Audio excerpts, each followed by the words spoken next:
Ratusan peneliti dari beberapa negara mengungkapkan bahwa COVID-19 bisa menular mulai udara. Bagaimana Kepala Lembaga Biologi Molekuler Eijkman, Profesor Amin Subandrio menanggapi hal ini? Saat ini kami telah terhubung dengan Profesor Amin. Selamat sore, Prof. Amin. Selamat sore, Mbak Fitri. Ya. Prof. Amin, WHO akhirnya setuju ataupun mengakui bahwa penularan virus corona atau SARS-CoV-2 yang menyebabkan COVID-19 ini bisa terjadi lewat udara ataupun airborne transmission. Bagaimana pandangan dari Eijkman sendiri? Ya, sebetulnya informasi bahwa kuman virus corona ini bisa menjadi aerosol itu sudah cukup lama, dan di rumah sakit bahkan sudah diterapkan berbagai prosedur untuk mengantisipasi hal itu. Jadi aerosol artinya partikel yang terlepas dari saluran pernafasan itu tidak hanya sebesar droplet, tapi ketika terjadi aliran udara yang cukup kuat, maka kandungan air akan bisa berkurang dan partikel itu akan menjadi lebih kecil. Karena kandungan airnya akan sangat-sangat berkurang. Nah, ketika partikel menjadi lebih kecil, maka dia akan lebih mudah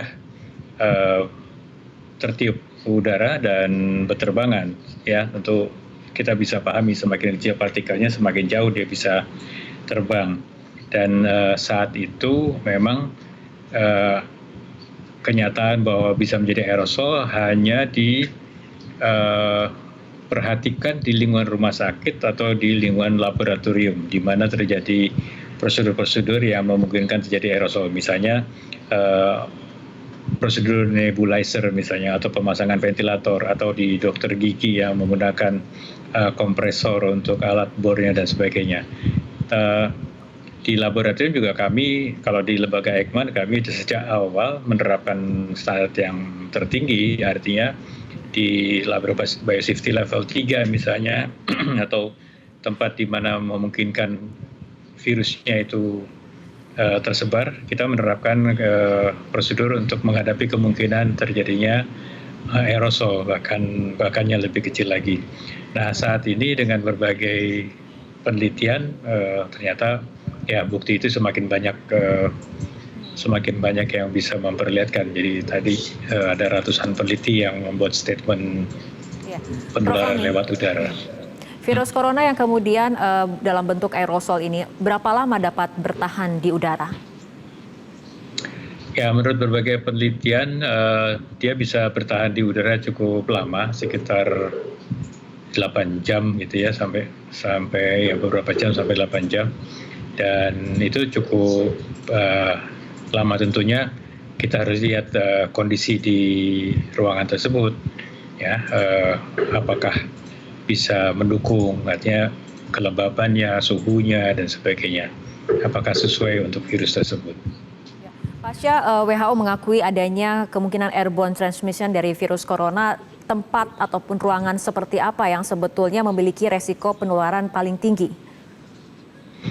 Nah, ini yang menjadi menarik, karena dengan informasi ini mungkin kita harus melakukan berbagai penyesuaian di ruangan-ruangan. Artinya kita pasti bisa memahami kalau ruangan itu tertutup, artinya sirkulasi udara itu diresirkulasi di situ saja. Kan banyak ruangan yang misalnya menggunakan AC split, maka untuk penghematan udara di dalam ruangan akan resirkulasi, dipakai masuk mesin AC lagi, disemburkan lagi, begitu seterusnya. Dan juga kadang-kadang semburan cukup kuat kalau ruangannya cukup besar, di restoran biasanya atau ruang kerja. Nah, itu yang bisa meningkatkan jarak terbangnya dan juga bisa meningkatkan konsentrasi virus di ruangan tersebut. Ya, makanya kita menyarankan agar ruangan-ruangan yang tertutup itu harus diupayakan ada sirkulasi udara baru. Ya, jadi pertukaran udara itu harus cukup banyak sehingga tidak terjadi akumulasi, jadi konsentrasi virus tidak terlalu tinggi, sehingga tentu dosis paparannya juga diharapkan tidak cukup untuk menyebabkan infeksi.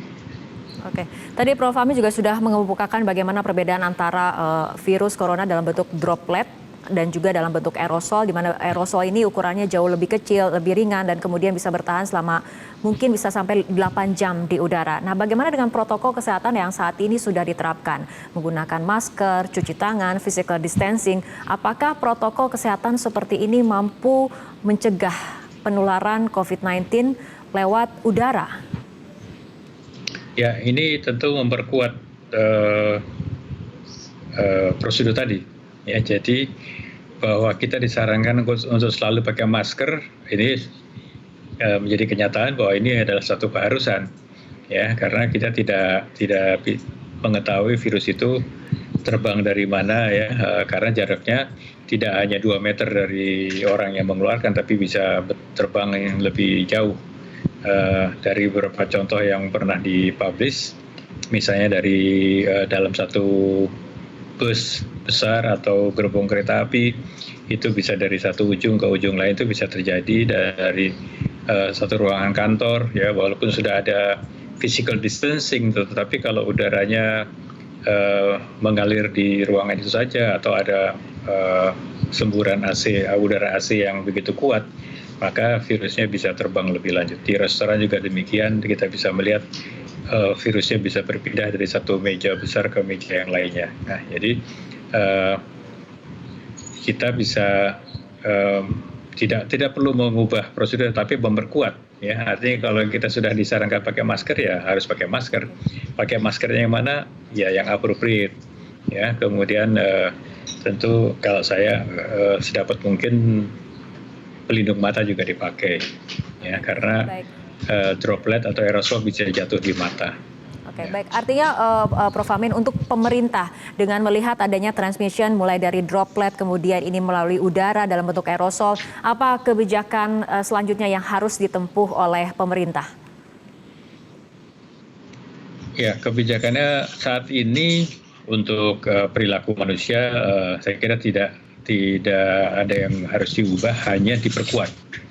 Ya, jadi harus dipastikan bahwa mereka semua harus menjaga jarak, kemudian menghindari kerumunan, menghindari kontak, itu harus dilakukan. Yang mungkin harus disesuaikan adalah desain dari aliran udara di ruangan-ruangan. Ya, ruangan di mana apalagi kalau akan banyak orang berkumpul, misalnya di pasar atau di ruang tertutup, misalnya gedung bioskop atau ruangan meeting, ya, itu kita mesti pastikan bahwa tidak ada aliran udara yang sangat kuat dan juga ada udara segar yang masuk, lebih banyak udara segar yang masuk.